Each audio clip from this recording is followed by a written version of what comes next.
Make a date with Reverend Dr. Ebenezer Markwei at 6 a.m. from Monday to Saturday on Graphic Online via Facebook and YouTube as he expounds on matters of faith. Graphic Online, truth and accuracy every day.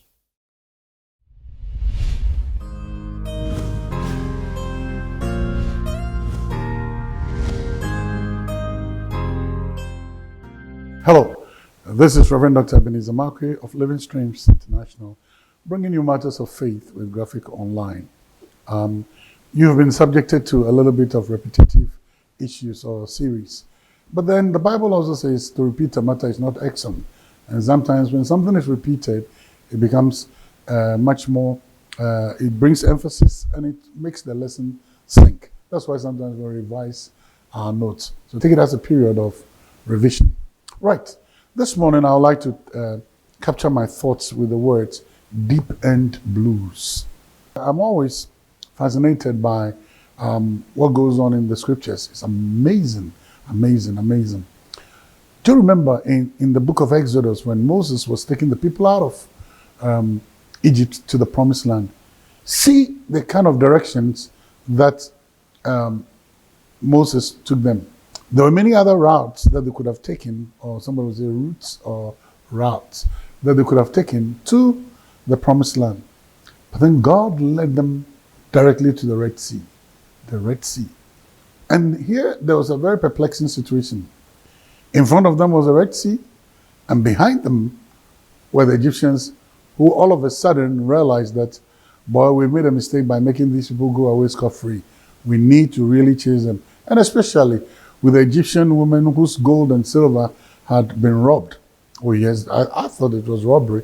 Why? Because the Israelites were asked to borrow, and when you borrow something, you send it back. But then when something is lent to you, what you do is that you return it. But then when it was given to them, then God said to them, get up and run. But anyway, in another context, God was paying them back for all the work of 400 years they've done, that they didn't receive pay because they were slaves. Anyway, here's the interesting thing. The Egyptians were behind them and the Red Sea was before them. So it was, they were turning between the Skylar and the Chabdes. I mean, the devil and the deep blue sea. That's what it was, really. And now the people of Israel began to pray and they were crying out to Moses and they were saying to Moses, man, you brought us here to kill us and all those things. And then interestingly, Moses also lifted up prayer. And when Moses raised up the prayer, Moses was praying and, it was like, oh God, and then God said, excuse me. What have you got in your hands? Can I tell you something? When they got to the Red Sea, because of what they were seeing, it raised the anxiety level. It raised the anxiety level. And one way or the other, they transferred that anxiety of theirs, they transferred it to Moses. So that split period, it was the people were anxious, the people were afraid, and Moses also bit into the loaf of anxiety that was peddled by the people. And he also went crying out to God, and God said, no. One of the things that I've realized is this. Anxiety is very, very infectious. And sometimes some people can pass on their anxiety to you.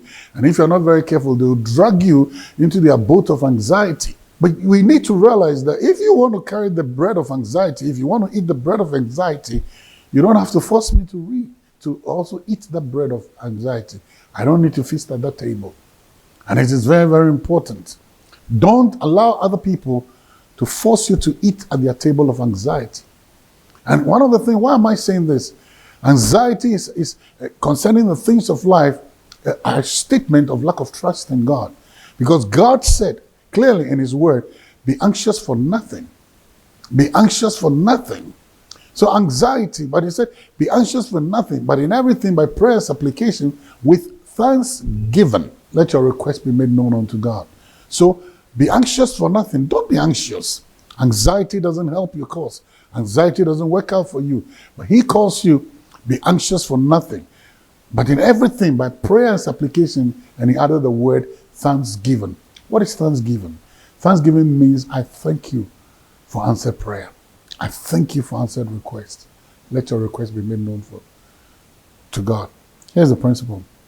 Deep end blues, anxiety, I choice to make. See you later.